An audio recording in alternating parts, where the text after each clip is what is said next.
¿Qué tal? Buenos días, buenas tardes, buenas noches o en el momento en el que estén sintonizando una nueva emisión de La Última Página, les damos la bienvenida.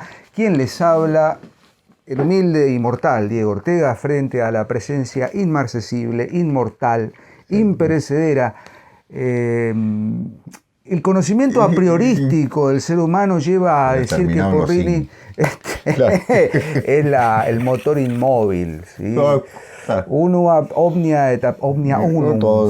Eso es Porrini. ¿Cómo le va? El pluribus unum. ¿Cómo le va, maestro? Sí. ¿Todo bien? El pluribus unum me suena a marca de plomería. El pluribus unum. La latina, por supuesto. Bueno, aquí estamos, bien contentos. Hoy vamos a hablar de literatura. Sí, vamos a hablar de literatura en La Última Página, porque después dicen que La Última Página, no sé. Pero vinimos Jorgito Ferro, el homenaje. Jorge Ferro, hicimos también un recreo, que no aclaramos que era un recreo, pero era un recreo, se dieron cuenta enseguida por la música. Pero bueno, hay gente que por ahí piensa que, no sé, no hablamos tanto de literatura, pero hoy vamos a hablar de pero antes de hablar de literatura, Sebastián, te quiero preguntar... Sí. ¿Qué haces los sábados vos a la tarde? ¡Oh! ¡Qué buena pregunta!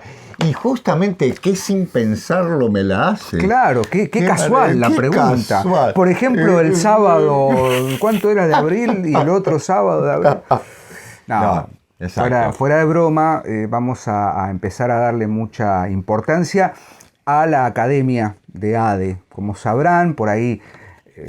no lo recuerdan, por ahí no leen la descripción, pero hace más o menos un mes y medio, los miembros de ADE comenzamos, por supuesto por iniciativa de Cecilia y de Nicolás, se ha fundado la Academia Online de la Asociación de Estudios Humanísticos. ¿Qué quiere decir esto? Para recordarles.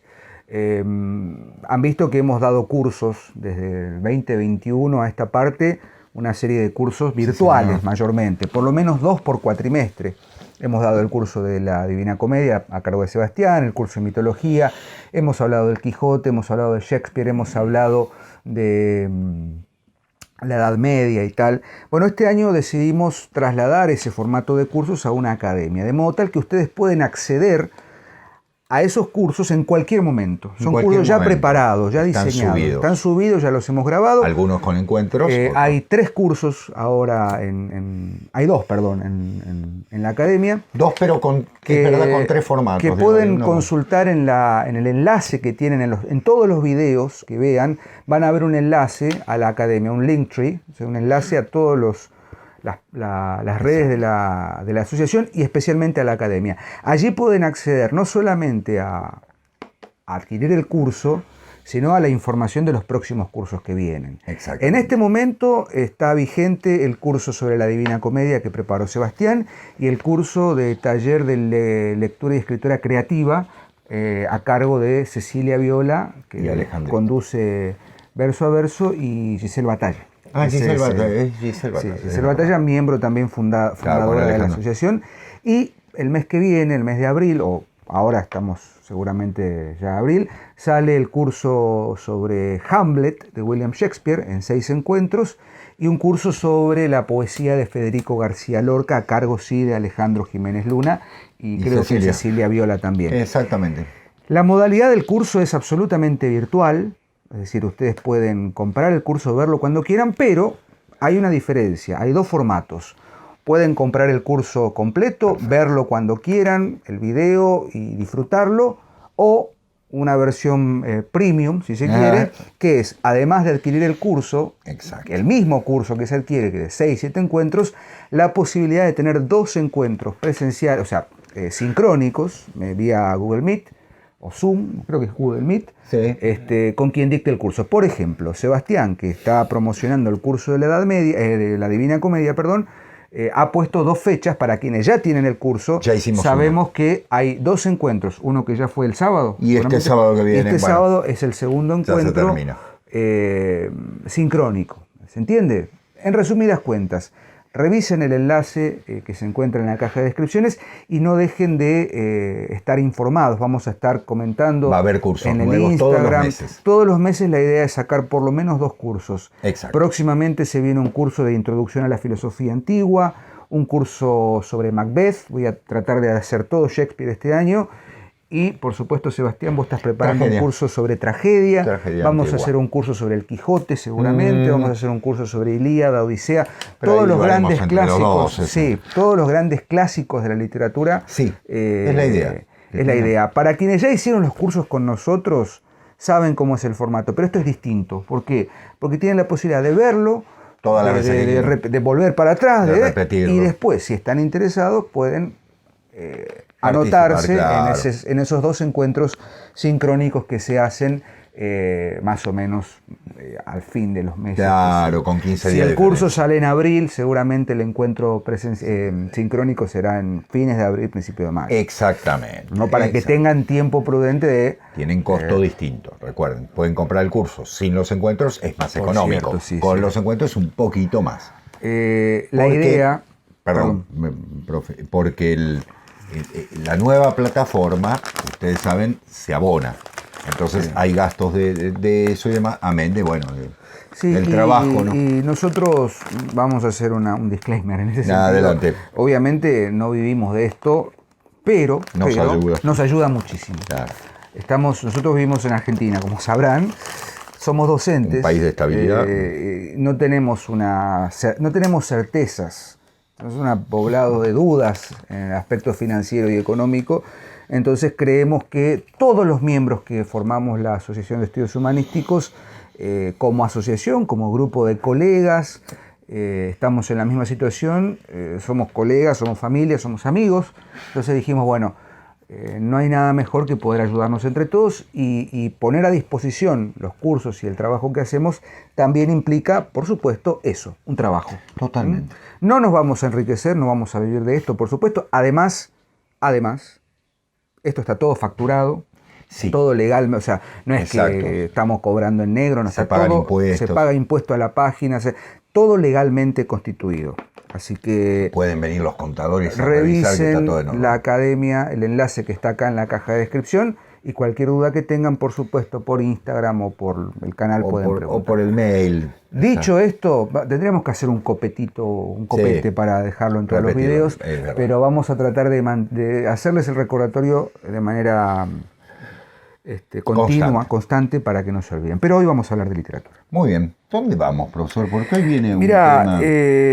hace cuestión de un mes más o menos, un poquito menos, cuando hicimos ese programa que a mí me gustó mucho, creo que a vos también, sobre el origen y el desarrollo del cuento argentino. En la Argentina. Habíamos, creo yo, no recuerdo bien, pero esbozamos la posibilidad de ir a otras latitudes. Sí, señor. E irnos para Estados Unidos. Y donde nació el cuento también. Donde nació el cuento moderno, al menos. Y donde hay algún grado de interés, sobre todo vamos a detenernos en el siglo XIX, ¿no? Sí. Fines del XVIII, principio del XIX, que de alguna manera es donde, como bien decía Sebastián, se termina de consolidar el cuento moderno. Como decíamos en ese programa dedicado al cuento argentino en la introducción, cuando hablamos de cuento en el sentido moderno, estamos hablando no del relato del siglo XVIII, XVII, sino del cuento constituido específicamente mediados del siglo XIX, de la segunda parte, de la década del 30 aproximadamente, claro, con Edgar Allan Poe.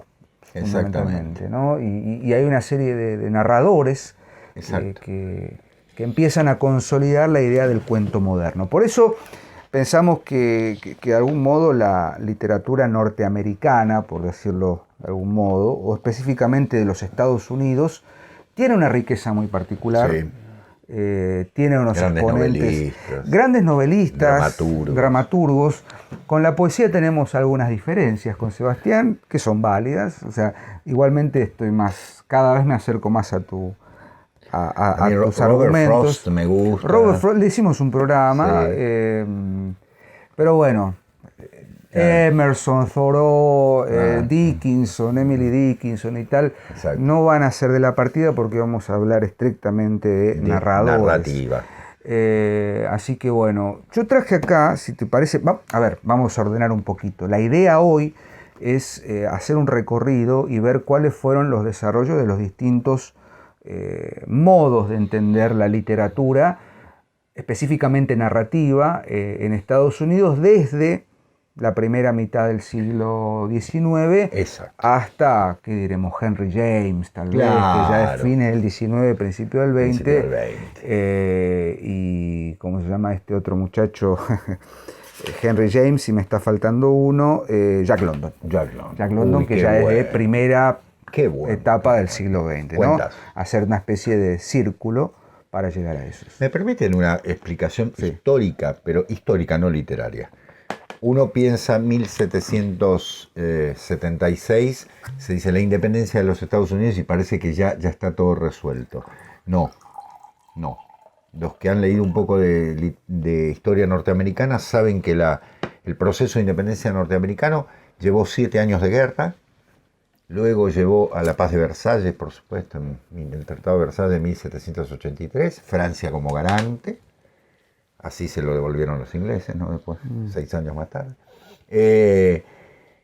Esa independencia, si se puede decir que es reconocida y demás, Inglaterra queda tentada de volver a recuperar las 13 colonias y lo va a hacer de alguna manera, lo va a intentar, como decimos.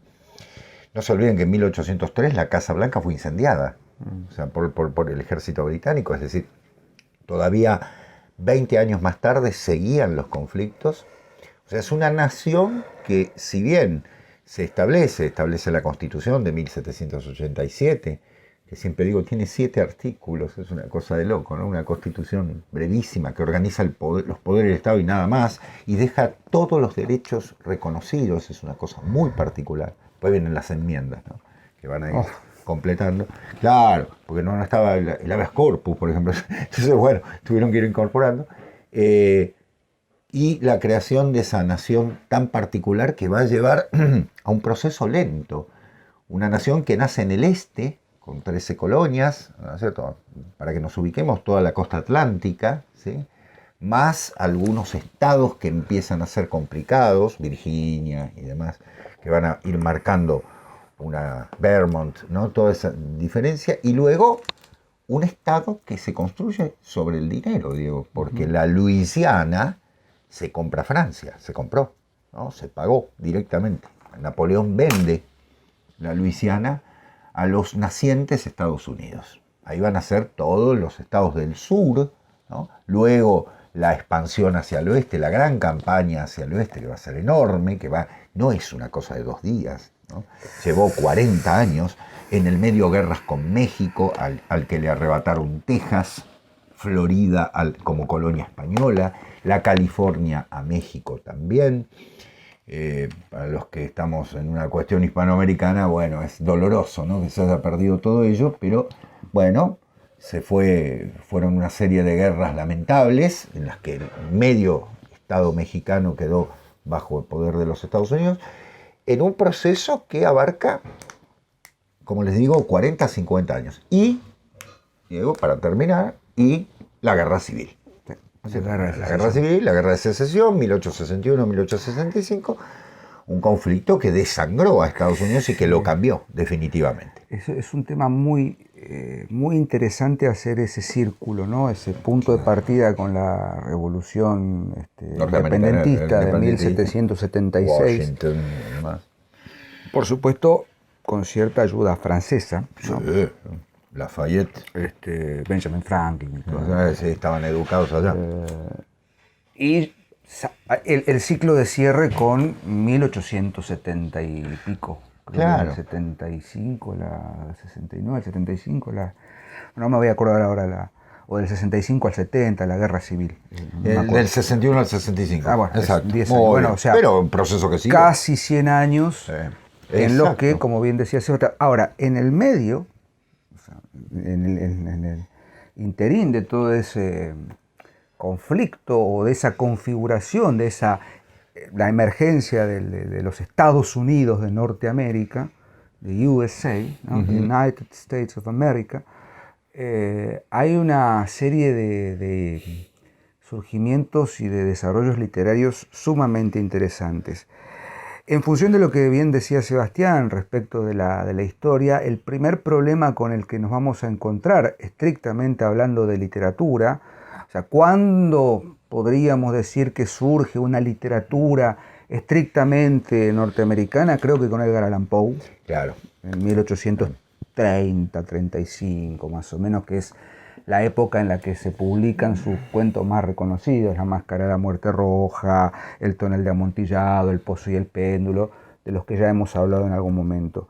Pero hay un antecedente, o por lo menos a quien podríamos considerar como uno de los primeros escritores norteamericanos en 1819, que es Washington Irving. Washington Irving.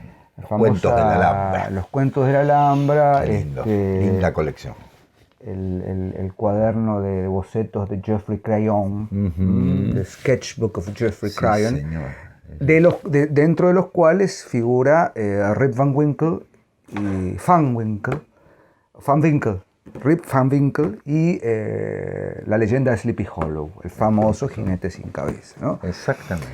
Pero ahí hay un primer problema que hay que desarticular o por lo menos analizar fuertemente, y que es todavía la dificultad de diferenciar o de correr la literatura llamada de Estados Unidos o Norteamérica de la influencia europea. Claro. Por eso Poe va a ser el que tome el parricida fuertemente, claro. Murena. Con Washington Irving todavía tenemos una suerte de relación con los temas europeos. De hecho, tanto Sleepy Hollow como Rip Van Winkle son de tema holandés. Claro. Son de colonias holandesas. Claro. Y no hay que olvidar para nada otro tema que va a venir más adelante y que tiene una presencia muy influyente, sobre todo en la literatura central de Boston, que es el puritanismo y el desarrollo de New England, ¿no? Sí, señor. Esos estados, Maine, New Hampshire, Vermont, Massachusetts, Boston como capital, claro. Rhode Island, Connecticut, bueno, Maine es la ciudad, el pueblo, claro, del estado de Stephen King, ¿no? Claro. Exacto. Que va a ser muy significativa su influencia, no solamente en la cultura norteamericana, en la primera cultura norteamericana, muy marcada por el puritanismo, muy marcada por cierto liberalismo a nivel económico, ¿no? Sí. Que por supuesto luego va a significar uno de los rumbos específicos de lo que hoy es Estados Unidos. Totalmente. ¿no? Una fuerte presencia de la mirada puritana. Quizás la novela más clara para entender esto es La Letra Escarlata de Nathaniel Hawthorne, sí, señor, que si bien se publica en 1850, está ambientada hacia circa 1600 y monedas, 1607 aproximadamente. Las brujas de Salem. 1640. Claro. Ahí está ambientada la historia, que es por supuesto el esplendor o digamos el punto más significativo y álgido de New England, ¿no? En esa novela, exacto, Nathaniel Hawthorne relata la historia de Hester Prynne, que, bueno, es juzgada por el pueblo por cometer adulterio y le hacen portar la letra A, pintada de rojo, escarlata, de Scarlet Letter, ¿no? La letra escarlata, para que todo el pueblo, claro, sepa que ella es una pecadora. Entonces ella se tiene que ir a las afueras de la ciudad. Bueno, cuento corto, se descubre finalmente quién es porque ya el adulterio radica en que su esposo estaba afuera, en un viaje, o estaba, no sé, no me acuerdo ahora, y en su ausencia ella queda embarazada y da luz a Pearl, a su hija. Y bueno, pero no es la hija legítima de su marido, entonces no, adúltero, la juzgan en la plaza pública, en una especie de ¿cómo se llama? El cadalso, ¿no? La juzgan y la condenan al exilio y a llevar Letra Escarlata. Después se descubre quién es el padre, no les voy a contar quién es para que lean la novela, pero ahí está marcado, en lo que hace Nathaniel Hawthorne en esa novela, es justamente pintar, imprimir lo que era la cultura puritana de fines o mediados del siglo XVII. Ah, los cuáqueros. Los cuáqueros, lo que, bueno, toda esa, digamos, ¿cómo se dice? El calvinismo más extremo, y hasta yo te diría los residuos que vienen. Totalmente. ¿verdad? En el Mayflower. En el Mayflower, claro. ¿no? La famosa Thanksgiving, ¿no? Y ahí está el segundo punto, ¿no? Exacto. Primer punto, la dificultad que tenemos, por ejemplo, con Washington Irving, en sus cuentos, en sus relatos, Sleepy Hollow, Rip Van Winkle, y la presencia de la alteridad, ¿no? Que es un problema propio o es un fenómeno propio de cualquier colonia, ¿no? O sea, cualquier nación europea que llega a tierra americana, se va a encontrar, por supuesto, con otra cultura, con otra civilización, con otro modo de entender el mundo, y ese choque va a ser también significativo. No hubo mestizaje. Bueno, esa es otra diferencia, que vos decías recién, lo hispanoamericano y tal. Si hay algo que marca fuertemente acá hubo mestizaje, la identidad, o la no identidad, si se quiere, de Estados Unidos, es justamente eso. No hay mestizaje. Exacto. Y si lo hubo, no se mezcló, si lo hubo, no fue... No, para nada. De hecho, hay muchísimas... La segregación. La segregación. Claro. Las reservas indígenas. Trataste un tema interesantísimo, Diego, que es el tema de lo brujeril en la literatura norteamericana y fundamentalmente en la puritana.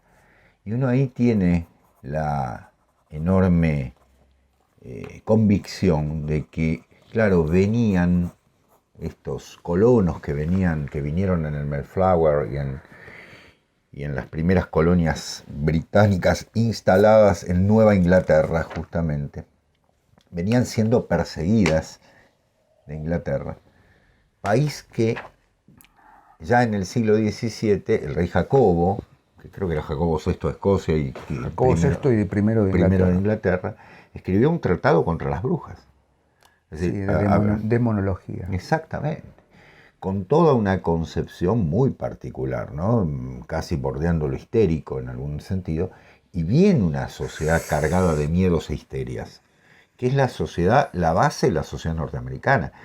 No estoy siendo innovador, no estoy siendo nuevo, porque realmente esto ya lo sostienen grandes estudiosos de la cultura norteamericana de nacionalidad estadounidense, que plantean justamente que las bases de la sociedad norteamericana están fundamentadas en el miedo. Es decir, vienen armados contra algo, como decía Diego, contra la alteridad y con una serie de demonios interiores muy particulares.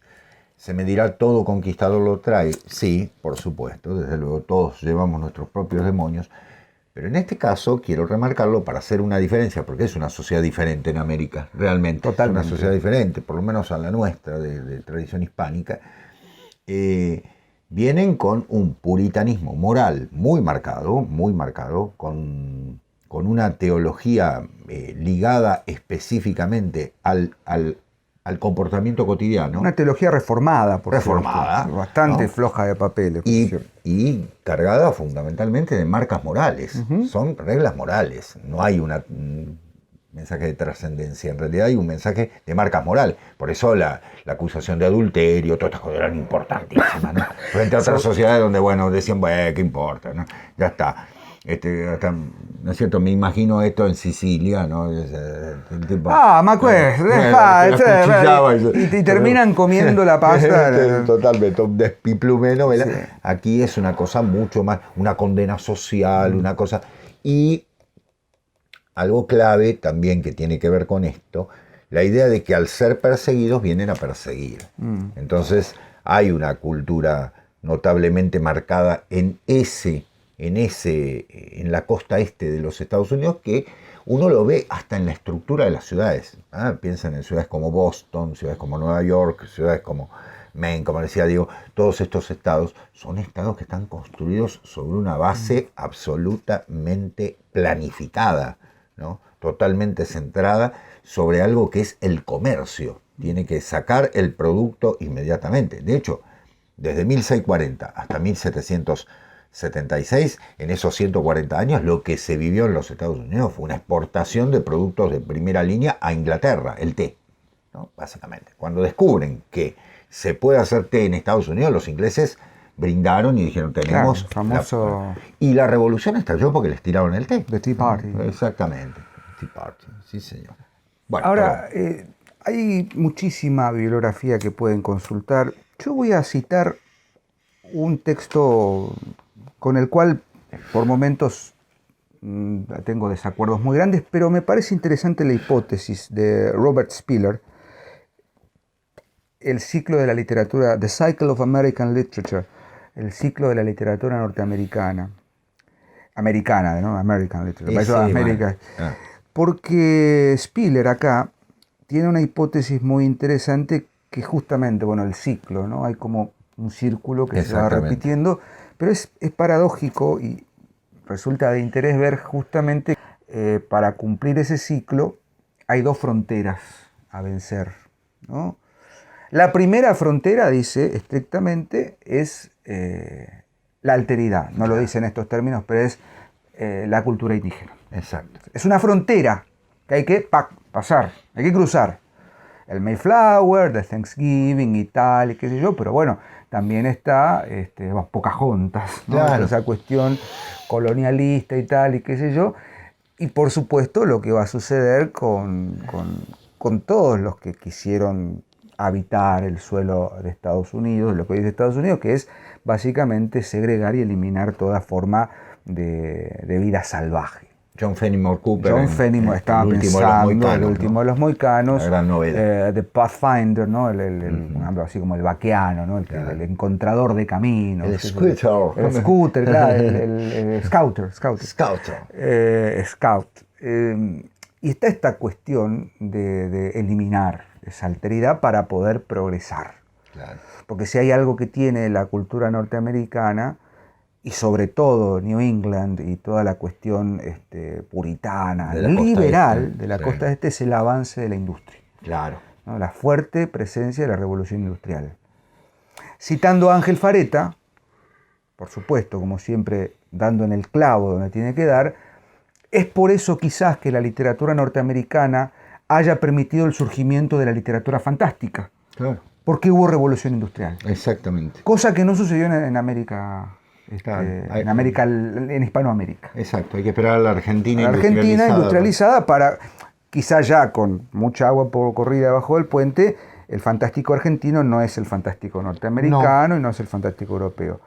Pero Edgar Allan Poe, Lovecraft, Henry James, el mismo Washington Irving, por supuesto, mucho antes, Sleepy Con el Hollow, exotismo. El exotismo, y bien dijiste algo, Sebastián, muy interesante, ese miedo, the inner fear, ¿no? El miedo interno que hay que resolver. Una sociedad y la segunda frontera, ¿no? O sea, cuáquera. Quaker significa el que tiembla.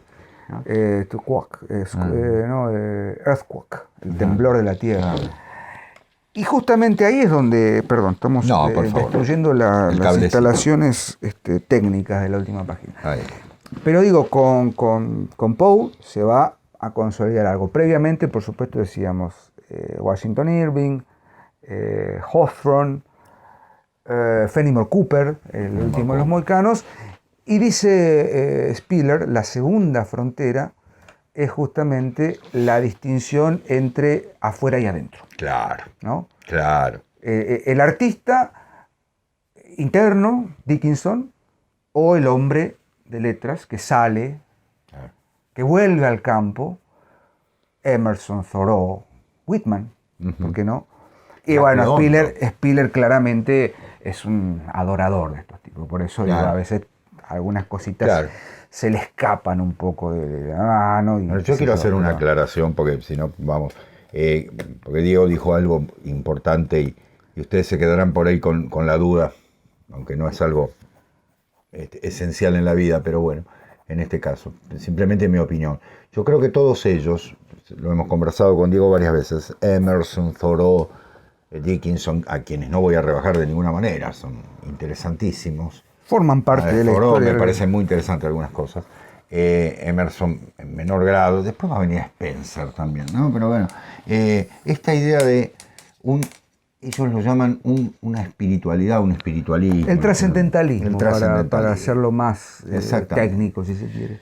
Yo lo relaciono, voy a ser descarnado, su trascendentalismo es una marca de soledad histérica. Es decir, me interesa eso que dijiste de la histeria. Sí, y bueno, el miedo genera, ¿no? Exactamente, una teología, no, dijiste... sí, podríamos decir una teología del miedo. Es una teología del miedo, pero no es una teología del terror, del temor de Dios, entiéndanme. No es una teología basada en el temor de Dios, ¿no? Como la tradición establece en el caso del cristianismo, en el caso o del judaísmo, ¿no? De quienes somos descendientes, sino fundamentalmente de un terror hacia el otro, como bien decía Diego, el miedo al diferente, ¿no? El miedo a la diferencia, que es la particularidad de esta sociedad norteamericana que está naciendo. Entre el siglo XVII y XVIII se da lo que uno puede decir que es la mayonesa básica de la sociedad americana, ¿no? Este miedo al otro, primero, fundamental. Y segundo, ante ese miedo, la reclusión. Una reclusión, claro, el mundo se vuelve de alguna manera capitalista, como era inevitable, ¿no? Porque era lo que estaban fomentando. Entonces ahora, ¿no? Todos son bastante acomodados, ¿no? Porque la señora Dickinson no era una esclava. Y encerrarse a vivir dentro de la casa claro, toda su vida. El señor Emerson tampoco. Claro, yo también soy claro, un revolucionario si tengo una finca en París. Claro, como decimos siempre, ¿no? Pero, ¿qué quiero decir? Que esa soledad, esas presiones, esos miedos y demás degeneran en histerias que, discúlpenme, para mí confundieron con trascendencia. Es decir, una literatura de cierta histeria, que no es la de Poe. No es la de Poe, justamente. No. Es una literatura, al contrario, Poe es un maestro del miedo, pero él sabe que justamente porque esta sociedad ha sacado por la puerta algo, vuelve por la ventana, transformado, como decimos siempre. Qué interesante. ¿No? Es la gran diferencia, claro, a mí me parece que esa es la diferencia clave con los trascendentalistas, que juegan a un espiritualismo y que, les recuerdo, en ese mismo momento en Estados Unidos, están haciendo una práctica espantosa, el espiritismo. En el mismo momento. 2 mujeres en Estados Unidos, hoy diríamos 2 mujeres posesas de histeria, ¿no? Podría decirse, y serían tratadas psicológicamente de manera notable, o psiquiátricamente, son las que fundan la idea del espiritismo, en la misma sociedad. Fíjense cómo ronda la idea del espíritu acá como una materia, como algo material que se puede invocar, frente a la idea del espíritu trascendente, que es otra cosa. Por eso digo, tomen con pinzas, porque se ha hecho un elogio de todo esto y a mí me parece que es absolutamente complicado.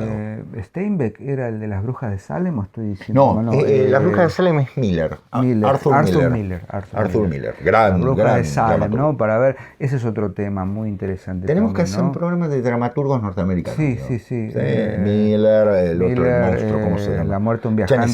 Tennessee Williams es de Arthur Miller también, ¿no? Muerte de un viajante. Muerte de un viajante, sí. Arthur Miller. Bueno, El Sol de Cristal, un tranvía llamado Deseo, de Tennessee Williams. Y el otro más, ¿cómo se llama? El otro grande que es premio Nobel. Sí. ¿Cómo era eso? Bueno, no importa. Que tiene la famosa Electra. A Electra le sienta el luto. Qué linda novela. Obra de teatro, perdón. Estoy pensando en... Ya me voy a acordar el nombre. Bien. Bueno, no importa. Tengo su retrato acá, pero bueno. Pero bueno, esta componenda, por supuesto que no es menor, ¿no? La presencia de lo histérico y tal, creo que termina de romperse o termina justamente deja de ser una frontera, una cosa ahí tensa y se diluye con Poe.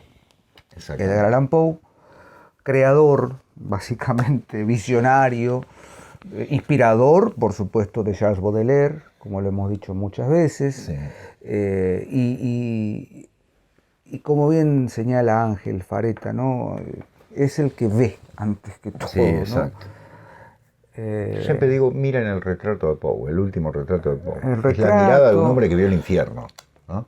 Y la capacidad de poder generar o de crear los relatos de terror más tétricos que puedan constituirse en ese momento de la historia de la literatura argentina, norteamericana y universal. Claro. Y a su vez crear a un personaje fantástico como es Auguste Dupin, el primer detective paradigmático de la historia de la literatura. Francés, que vive adentro. Pero sabe más de la afuera que de otra cosa. Que todos los que están afuera. Claro, ¿no? Y por supuesto, no quiero dejar afuera a Herman Melville. Bueno, ¿no? claro. Que también supo entender estas cuestiones en torno de la presencia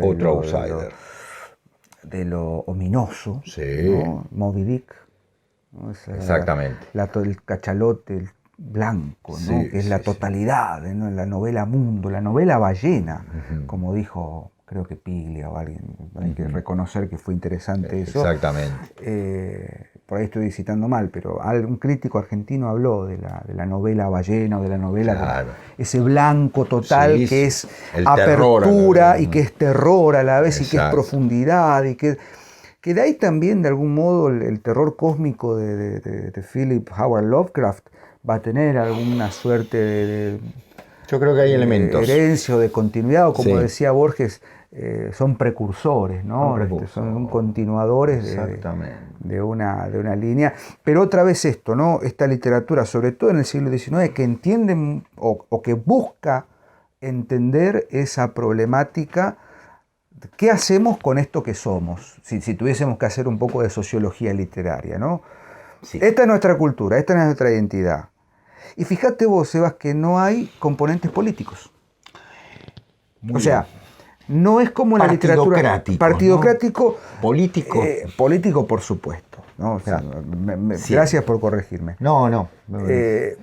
Pero no, está bien, entiendo lo que no decís, como en la literatura, ponele Argentina. Ah, bueno. ¿Me explico? A eso claro. Digo, está bien. Peronismo, antiperonismo. Se suele decir, claro, o rosismo, antirrosismo. Claro. A ver, el cuento argentino, como dijimos en aquel programa, se fundaría con El Matadero, ¿correcto? Claro. Y El Matadero es un texto eminentemente de denuncia o de conflicto, de crisis, está ahí Ronald directamente. Antirrosas. Rosas es lo peor que le pasa. Exactamente. Yo creo que en la literatura norteamericana, por lo menos en el registro que tengo así, grosso modo, no está esa presencia tan marcada o tan directa como sí lo está en la literatura argentina o colombiana o venezolana, de las acoloradas y tal. Claro. Sí va a estar después. Sí va a estar en el siglo XX. ¿Por qué? Porque va a ser un tema fundamental la guerra de secesión. Exactamente. Toda la literatura del siglo XX, o buena parte de la literatura del siglo XX, el surgimiento del cine, por supuesto, no hay que olvidar, y volvemos por tercera vez, lo cito a Ángel, a quien le mando un abrazo, hace mucho que no hablo con él, pero ha estado presente últimamente, y este tema es inevitable, no mencionar el concepto del cine de Ángel Fareta, en el que hay un desarrollo así cuando en la primera mitad del siglo XX nace el cine, todo lo que ya ha dicho Ángel mucho mejor que yo, pero está presente, ¿no? ¿Quién lo creó, no? Claro.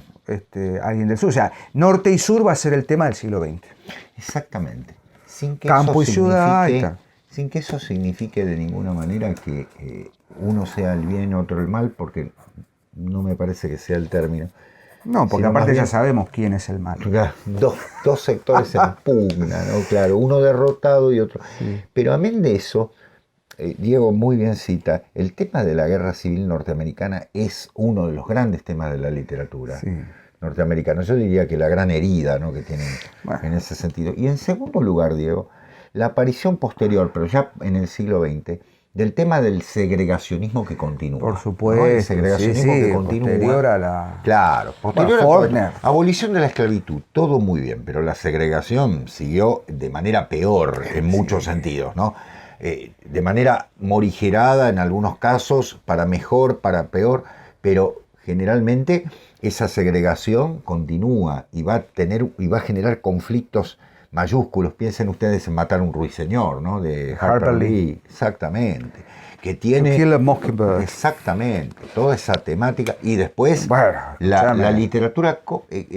me voy a olvidar el nombre de la gran escritora norteamericana también del sur, cuentista. Flannery O'Connor. Carson McCullers. Sí, Carson McCullers. Exacto. No, pero Dorothy Parker es de Flannery O'Connor. Flannery O'Connor está ese tema presente. Pero eso es siglo XX. Como bien decía Diego, volvamos al XIX y Diego, nombraste al señor Melville y no puedo dejar de pensar en ese cuento perfecto que es Bartleby. Bartleby, el escribiente. El escribenier, claro, en francés. El escribiente. Bartleby, es complicado pronunciarlo. Bartleby, el escribiente. El escribiente. Que es un cuento, es un cuento en que uno diría, perdón, nadie puede escribir un cuento sobre esto. No. Qué genialidad la temática. Preferiría no hacerlo. Claro, preferiría no hacerlo. Es decir, estamos hablando de una persona que en primera instancia parecería ser un perezoso, un inútil, un negado de toda actividad, en una sociedad en la que la producción es fundamental. Y lo interesante de Melville es que justamente, al igual que en su novela, no es la acción lo que domine, sino los elementos simbólicos trabajando de una manera notable. ¿No? La acción es muy poquita. Y también reduce en 2 páginas. A ver, también una crítica fortísima a ver si me animo a decirlo o trato de decirlo de la mejor manera. Es inevitable pensar que buena parte de lo que fue la revolución de independencia de Estados Unidos no habría sido posible sin el germen de los ideales de la Revolución Francesa, ¿correcto? Claro, claro. Como tampoco sería descabellado pensar o afirmar que buena parte de la constitución de los ideales o de la idiosincrasia o de qué sé yo qué, digamos, los pilares de la cultura norteamericana, sobre todo esa cultura progresista, liberal, industrializante, abolicionista, ¿no? Como un poco también diciendo claro. de cierta corrección moral y ética, están fuertemente sostenidas en principios de la razón. Después de que fueron los mejores esclavistas de la historia. Claro, ¿no? Claro. Bueno, ¿no? Contradicciones hay por todos lados. Y algo que quiero remarcar, porque hubo una persona que entendió perfectamente lo que estaba pasando en Estados Unidos y lo que iba a pasar. El señor Alexis de Tocqueville. ¿No? La democracia en América es uno de los libros más interesantes e inteligentes escritos sobre política, al cual le sigue El Antiguo Régimen, que es otro librazo del querido Alexis, pero si bien siempre se lee del mismo modo y se dice, bueno, viene admirado de la democracia norteamericana, todo muy bien, pero lean el final del libro. Porque todos estamos convencidos de que Tocqueville viene con los ojitos abiertos a ver en Estados Unidos una democracia directa, es verdad, los caucus, ¿no es cierto? Todas esas cosas, las elecciones primarias y demás, todo parece maravilloso, el voto y todo. Pero detrás, Tocqueville lee lo que está pasando. Dice, ¿acaso esto no será en el futuro un régimen de anonimato, etcétera, etcétera, etcétera? A eso es a lo que quiero llegar. Claro. No leí el libro de Tocqueville, pero viene a colación de esto. Es un gran libro. Melville, digo, volviendo a lo que decía antes, ¿no? Bueno, los fundamentos en Francia y la Revolución Francesa, el centro es eso, ¿no? La ley positiva. Claro. ¿No? El contrato. La cuestión jurídica, la constitución, las enmiendas y pa.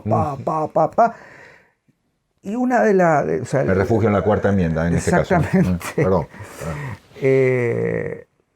El problema es que, para que trato de ordenar ideas, sí. Digo, en Moby Dick, toda la primera parte, para mí es irónico.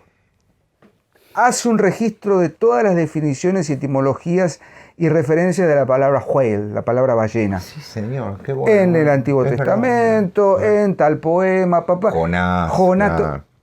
Ninguna de esas definiciones, ninguna de esas referencias puede dar cuenta real de lo que es Moby Dick. Exacto. Entonces, no sirve. El saber enciclopédico no sirve. Claro. ¿No? Muy bien, muy bueno. Entonces, lo que es real es esa imposibilidad de nombrar y de asir a esa ballena, a ese cachalote. No es una ballena, es un cachalote, es otra cosa más oscura, todavía siendo blanca. Y después, en Bartleby, es justamente, otra vez, irónicamente, darle vuelta de tuerca el silencio y la burocracia absurda, ¿no? Es el copista, es el que... No puede hacer otra cosa que copiar. Porque aquí sería un tenedor de libros. Un tenedor de libros, ¿viste? ¿Qué sé yo? Es esa vida anodina, anónima, Yo preferiría no hacerlo, ¿no? Exacto. O sea que hay una sociedad que se muestra, en algún sentido, bien marcado, el self-made man, ¿no? Esta idea del hombre que se hace a sí mismo y es el pioneer. Dicen, no, estoy usando todo término inglés, no porque dominen para nada. Tom Sawyer, claro. Huckleberry Finn, otro, Mark Twain. Bueno, ahí vamos.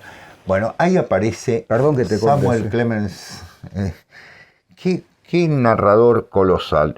Los cuentos de Mark Twain, ¿no? Son de una esquina. Siempre hablamos de Huckleberry Finn, ¿no es cierto? De Tom Sawyer. El diario de Adán y Eva. Claro.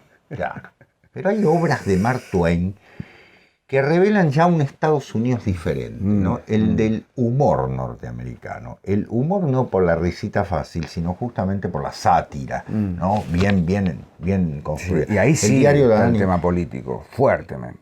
Político... Exactamente. Las cartas a la tierra que manda el diablo, escritas por Mark Twain, son desopilantes, son de lo mejor. Y sumen a eso sus cuentos, de los cuales yo recuerdo el suyo, Mi reloj, que es un cuentazo. Es un reloj que anda perfectamente, pero que todo el mundo lo observa, y está lo norteamericano. Me parece que su reloj retrasa. Lo hizo tanto, le llenan la cabeza, que termina destrozando ese reloj. No termina así el cuento, no, de una manera les estoy diciendo. Es decir, tan imbuido de esa locura de la sociedad que quiere que las cosas estén funcionando a la perfección y que lleva fundamentalmente a la pérdida en este caso, de la propia sanidad del personaje. Eso Mark Twain lo trabaja con un humor exquisito, los cuentos humorísticos de él son geniales, pero también haber sabido observar a una sociedad en la que es el chico, ¿no? Huckleberry Finn, Tom Sawyer, son dos chicos, ¿no? Que se oponen a y está también la presencia, ya estamos hablando fines del 19, 1884, 85, las aventuras de Huckleberry Finn con su antecedente que fue Tom Sawyer. Sí, señor. También el niño o el chico, el pícaro, ¿no? La picardía del lazarillo, ¿no? Esa cuestión satírica, humorística. Exacto. Y creo, para ir cerrando, ¿no? Pues se nos va a ir el tiempo y aparte tenemos que ir a cumplir con otras tareas. Exacto. Para mí, humildemente lo digo, ese ciclo, la primera frontera, dirá Spiller, está Henry James por ahí, dando vueltas. Sí, pero más británico, ¿no? En algunos aspectos. Pero creo que el inevitable y es Jack London. Sí, señor. Enorme. Jack London. Sus cuentos y las dos novelas. Sí. Colmillo Blanco y el llamado de la selva, el llamado de los salvajes, The Call of the Wild. Que ahí me parece que es todo esto que se venía, digamos, sembrando.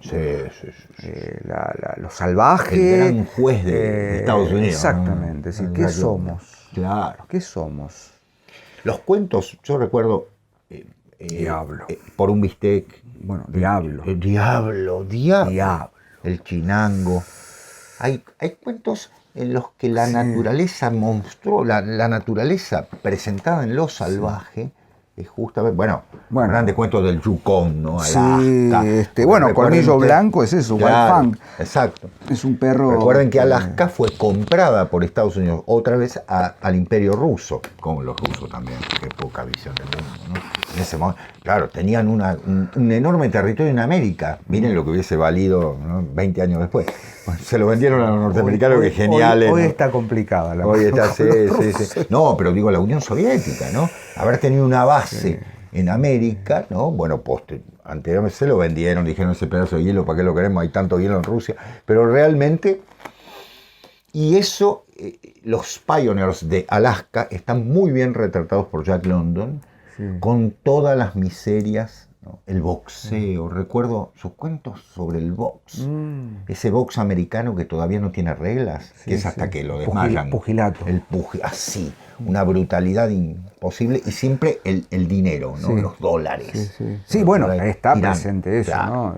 Esa idea de que todo tiene precio, ¿no? Y que está muy bien planteado. Mirá a dónde voy a ir, y ya cierro y no jodo más. Lo retrata muy bien Julio Verne en La Vuelta al Mundo en 80 días, cuando Phileas Fogg y Passepartout llega a Estados Unidos. En San Francisco, todo ese mundo, en San Francisco, todo ese mundo en el Carnation, en el barco. Sí. Todo ese mundo posterior a la guerra civil o circa, ya conquistado el oeste, todo ese mundo de fines del siglo XIX, los mítines políticos, la cuestión del dinero, la cuestión de la tierra, de la compra, de cuánto vale esto, todo eso está planteado en La Vuelta al Mundo, en 80 días, sobre todo en la última parte. Señor, pero tenemos que ocuparnos de Verne también. Sí, tenemos que hacerlo. Hace rato que el querido Julio. El faro del fin del mundo. Bueno, en fin. Uy, qué lindo.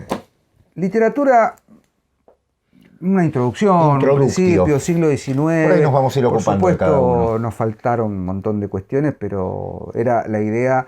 El cuento complementar justamente la narrativa. Sí, breve y no tan breve, Moby Dick es un bodoque.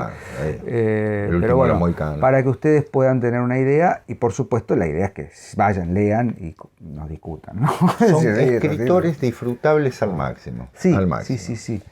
Y ya le dedicaremos algún capítulo a la dramaturgia, muy bien dijiste, y a la literatura del siglo XX. Sí, tal vez un compendio de novelistas. Sí, ¿no? novelistas más que cuentistas. ¿Sí? Novelistas interesantes. Chiver, cuentista. Sí. Truman Capote. A sangre fría. Bueno, Sebas, un placer como siempre. Del mismo modo, Dieguito. Nos vemos la próxima semana en una nueva emisión de La Última Página. A seguir leyendo y muy buena semana. Chao. Adiós. Gracias.